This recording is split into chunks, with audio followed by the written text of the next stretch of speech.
크리스찬의 쉿 콰이어트 타임.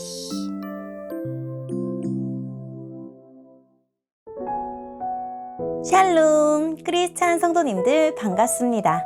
오늘의 본문은 사무엘상 14장 36절부터 52절까지의 말씀입니다. 본문의 제목은 하나님과 상관없는 삶입니다. 본문을 읽기 전에 어떤 내용인지 요약본을 먼저 읽어드릴게요. 사울의 질문에 하나님은 침묵하시고 사울의 결정에 백성은 반대합니다. 하나님과 백성을 이용만 하려던 사울은 결국 하나님과 백성에게 거절당합니다. 오늘의 본문 1절입니다. 사울이 말했습니다. 오늘 밤 블레셋 사람들의 뒤를 쫓읍시다. 그들이 가진 것을 빼앗읍시다. 한 사람도 살려두지 맙시다. 사람들이 대답했습니다. 왕의 생각에 좋을 대로 하십시오. 그러나 제사장이 말했습니다. 하나님께 여쭤봅시다. 그리하여 사울이 하나님께 여쭤보았습니다. 블레셋 사람들을 뒤쫓을까요? 주께서는 우리가 그들을 이길 수 있게 해주실 것입니까? 그러나 그날 하나님께서는 사울에게 대답해 주지 않으셨습니다. 그래서 사울은 자기 군대의 모든 지도자에게 말했습니다. 이리 오시오. 오늘 누가 어떤 죄를 지었는가 알아봅시다. 살아계신 여호와의 이름으로 맹세하지만 내 아들 요나단이 죄를 지었다 하더라도 그는 죽임을 당할 것이오. 그러나 아무도 대답하는 사람이 없었습니다. 사울이 모든 이스라엘 사람에게 말했습니다. 여러분은 이쪽으로 서시오. 나와 내 아들 요나단은 저쪽으로 서겠소. 사람들이 대답했습니다. 왕의 생각에 좋을 대로 하십시오. 사울이 이스라엘의 하나님 여호와께 기도하였습니다. 저에게 올바른 대답을 주십시오. 이어 제비뽑기를 하니 사울과 요나단이 뽑혔습니다. 다른 사람들은 죄가 없다는 것이 밝혀졌습니다. 사울이 말했습니다. 나와 내 아들 요나단 가운데 누가 죄인인지 제비를 뽑자. 제비로 뽑힌 사람은 요나단이었습니다. 사울이 요나단에게 말했습니다. 네가 무슨 일을 했는지 말해보아라.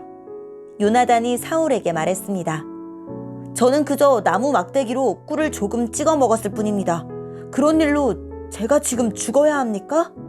사울이 말했습니다. 요나단아, 너를 죽이지 않으면 하나님께서 나에게 무서운 벌을 주실 것이다. 군인들이 사울에게 말했습니다. 요나단을 죽이시겠다고요? 절대로 안 됩니다. 요나단은 오늘 이스라엘을 구한 사람입니다. 살아계신 여호와의 이름으로 맹세하지만 요나단의 머리털 하나라도 땅에 떨어질 수 없습니다. 오늘 요나단은 하나님의 도우심으로 블레셋 사람들과 싸웠습니다. 이리하여 이스라엘 군대는 요나단을 살려주었습니다. 요나단은 죽지 않았습니다. 사울은 블레셋 사람들을 뒤쫓는 일을 그만두었습니다. 사울과 그의 군대는 자기 땅으로 돌아왔습니다. 사울은 이스라엘의 왕이 되어서 이스라엘 주변의 적들과 맞서 싸웠습니다. 사울은 모압과 암몬 사람과 에돔과 소바의 왕들과 블레셋 사람들과 싸웠습니다. 사울은 가는 곳마다 이스라엘의 적을 물리쳐 이겼습니다. 사울은 강해졌습니다. 그는 용감하게 싸워서 아말렉 사람들도 물리쳐 이겼습니다. 사울은 이스라엘을 침략하고 약탈한 적들에게서 이스라엘을 구해 주었습니다. 사울의 아들 이름은 요나단과 리스위와 말기수아입니다. 사울의 큰딸의 이름은 메랍이고 작은 딸의 이름은 미갈입니다. 사울의 아내는 아히마아스의 딸 아히노암입니다. 사울의 군대 사령관은 넬의 아들 아브넬입니다. 넬은 사울의 삼촌입니다. 사울의 아버지 기스와 아브넬의 아버지 넬은 아비엘의 아들입니다. 사울은 살아있는 동안 블레셋 사람들과 치열하게 싸웠습니다. 사울은 강하거나 용감한 사람을 보면 그 사람을 자기 군대의 군인으로 삼았습니다. 아멘. 오늘의 본문을 통해 이해할 수 있는 부분은 무엇일까요? 전에는 하나님의 뜻을 구하는 척이라도 했던 사울이 이제는 아예 묻지도 않고 블레셋을 추격하려고 합니다. 왕의 생각에 좋을 대로라는 백성의 답변은 자기 소견에 옳은 대로 했던 사사시대와 별반 다르지 않음을 보여줍니다.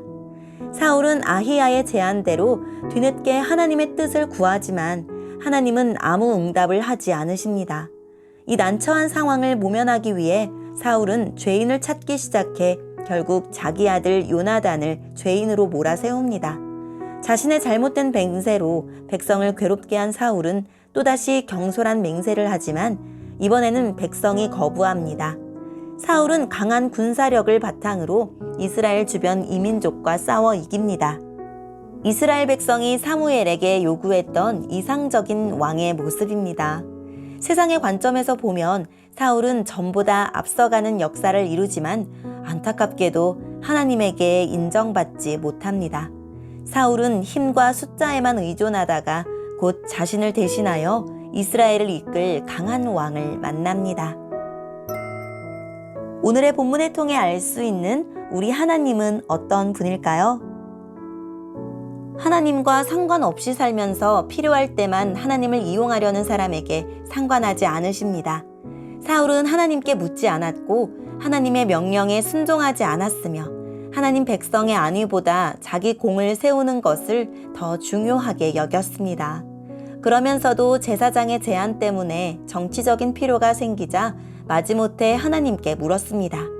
하나님은 대답하지 않으심으로 더는 사울에게 상관하지 않겠다고 대답하셨습니다. 하나님의 말씀에 귀 기울이지도 않고 하나님의 명령에 순종하지도 않고 살다가 드리는 기도, 마음이 하나도 담기지 않은 그런 기도에 하나님은 속지 않으십니다. 오늘의 본문을 통해 우리에게 주시는 교훈은 무엇일까요? 하나님과 상관없이 사는 사람도 겉으론 아무런 문제가 없어 보일 수 있습니다. 사울은 왕으로서 이스라엘을 위협하는 주변 국가들과의 전쟁에서 승리했으며 약탈하는 자들에게서 백성을 지켜냈습니다. 또한 가정을 이루어 자식을 낳았으며 체계적인 군대를 조직해서 전쟁을 대비했습니다. 그러나 이 기록에서 하나님을 찾아볼 수 없습니다. 다윗이 어디로 가든지 여호와께서 이기게 하셨더라라는 사무엘하 말씀과는 사뭇 다릅니다. 사울은 이스라엘을 강한 나라로 만들었지만 하나님과는 상관없이 살았습니다. 일이 잘 풀리는가가 아니라 하나님과 동행하는가를 기준으로 자신을 보아야 삶을 제대로 평가할 수 있습니다. 무슨 일에든지 자기 확신의 종이 되지 말고 주님 뜻이 무엇인지 생각해 봅시다.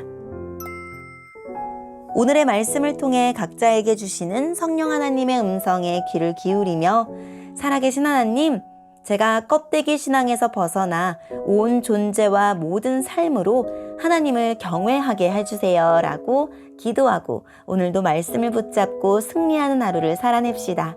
여기까지 크리스찬의 쉿, 콰이어트 타임이었습니다.